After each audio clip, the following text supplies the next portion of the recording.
कई बार self doubt होता है कि am I going into the right path, सही रास्ते पे जा रहा हूँ, आपके मन में आया था कि नहीं, और इसके बारे में बताइए कि फिर कैसे क्लियर किया इस डाउट को। देखो, मुझे कई सारे स्टूडेंट के ना कॉल आते हैं, ठीक है, कि सर मैं ये कर रहा हूँ सही है कि नहीं, मैं सर ऐसा कर रहा हूँ कि सही है कि नहीं। तो सबसे सही रास्ता क्या होता है, जहाँ पे आप कंफर्टेबल हो, ठीक है। और लगातार खैर आपको अपना एनालिसिस करते रहना है। एनालिसिस आप कैसे करते हैं, जो मॉक टेस्ट होते हैं, ठीक, कि आप कहाँ पे स्टैंड कर रहे हैं, तो उसके बेसिस पे आपको इंप्रूव करते रहना है।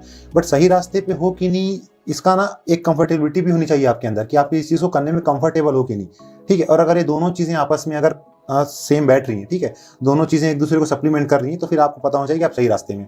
तो मैं जो स्टूडेंट को मुझे कॉल आता है कि सर मैं ये कर रहा हूँ, मैं वो कर रहा हूँ, तो जो मैक्सिमम स्टूडेंट है ना, वो वही चीज़ कर रहे हैं जो चीज़ हम लोगों ने की थी। बट उनको बस क्या होता है ना, एक वैलिडेशन जब मिल जाता है ना कि हाँ सर आप ये रास्ते, मतलब आपने जो बताया मैं वैसा ही कर रहा हूँ, क्या मैं सही कर रहा हूँ, जो मैं कर रहा हूँ सर वो सही है कि नहीं। तो फिर उनके अंदर वो कॉन्फिडेंस आता है कि हाँ यार, मतलब मैं सही कर रहा हूँ। और वहाँ से वो चीज़ क्या है, बूस्ट होती है फिर, मतलब किसी चीज़ को आप जिस स्पीड से कर रहे हो, तो जब पता चलता है कि नहीं यार ये चीज़ सही है, तो आपको जैसे कॉन्फिडेंस बढ़ता है ना, वो चीज़ की स्पीड ही बढ़ जाती है। तो फिर वही पहाड़ वाली बात कि क्या है कि पहाड़ के पीक पे टॉपर्स बैठे हैं और पहुंच चुके हैं अपने रास्ते ढूंढते हुए, ठीक है, अलग अलग पॉइंट से ABCDEFGH। अब देखो, हमने जो रास्ते तय किए हैं ना, उन्हीं रास्तों पे और स्टूडेंट्स भी चल रहे हैं, ठीक। बट वो कंफर्मेशन लेना चाहते हैं कि सर मैं जो इस रास्ते से जा रहा हूँ, सर ये वही रास्ता है कि जिससे आप पहुंचे हो। तो जब उनको एक वैलिडेशन मिलता है ना, तो ठीक है, फिर उनको कॉन्फिडेंस आता है, ठीक, और वो उस रास्ते पे फिर बने रहते हैं। हालांकि इसमें एक चीज़ ये भी है कि हर टॉपर का रास्ता अलग अलग है। कोई पॉइंट A से चढ़ा, कोई पॉइंट B से, कोई पॉइंट B, कोई C से, कोई D से। अब कोई D वाला स्टूडेंट है, वो पॉइंट A वाले की स्ट्रेटजी फॉलो करेगा, तो ऑब्वियसली उसको पहले पॉइंट A तक आना है, फिर ऊपर चढ़ना है। उसके बजाय वो पॉइंट D से ही सीधा ऊपर चढ़ेगा उसी रास्ते से, तो जल्दी पहुंचेगा। यही चीज़ है कंफर्टेबिलिटी, कि आप किस चीज़ में कंफर्टेबल हो, ठीक है, आपके लिए कौन सा रास्ता मोस्ट सूटेबल या कंफर्टेबल है। बहुत सही, क्योंकि सब टॉपर का सीन अलग अलग है ना। कौन किस बैकग्राउंड से उठा हुआ है, किसकी पहले कितनी तैयारी हो चुकी है, देखने के लिए तो आप पहले अटेम्प्ट में कर लिए करके, पर आपके पीछे कितनी सारी सीन हो चुके हैं, आपने पूरा आर्मी के उसमें प्रिपरेशन करने के टाइम पे बहुत सारी चीज़ें कंप्लीट कर ली हैं। तो डिपेंड करता है कि आप किस सिचुएशन में, अलग अलग टॉपर की स्ट्रैटेजी में खुद आपको जाके फिट होके देखना है।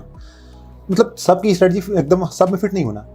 आपने जो अप्रोच फॉलो किया, किसी टॉपर ने आपको बताया या कहीं से भी आपको पता चला, अगर आप उस अप्रोच को फॉलो करने में कंफर्टेबल हो और उसके आपको रिजल्ट दिख रहे हैं, ठीक है, और जब अपना एनालिसिस करोगे और आप वहाँ पे आपके रिजल्ट अच्छे आ रहे होंगे, तो उसको फॉलो करो। ऐसा ज़रूरी नहीं कि किसी ने कोई स्ट्रेटजी बताई और आप उसको फॉलो नहीं कर पा रहे हो, तब भी से आप भिड़े हो कि नहीं यार मेरे को तो ऐसे ही करना है। फॉर एग्जाम्पल, जैसे कि मुझे सुबह पढ़ना पसंद है, मैं रात में लगभग 8-9 बजे के बाद ऐसा होता है कि मैं नहीं पढ़ पाता, ठीक है। तो अगर कोई टॉपर ने मुझे कहा कि नहीं यार रात में पढ़ना चाहिए क्योंकि रात में डिस्टर्बेंस नहीं होता, बट अगर मैं पढ़ ही नहीं सकता तो मैं स्ट्रेटजी को कैसे फॉलो करूंगा, मैं तो सुबह कंफर्टेबल हूँ, ठीक है। तो आपको इसी तरीके से अपनी स्ट्रेटजी खुद मतलब आइडेंटिफाई करनी होगी कि क्या तरीका सही है।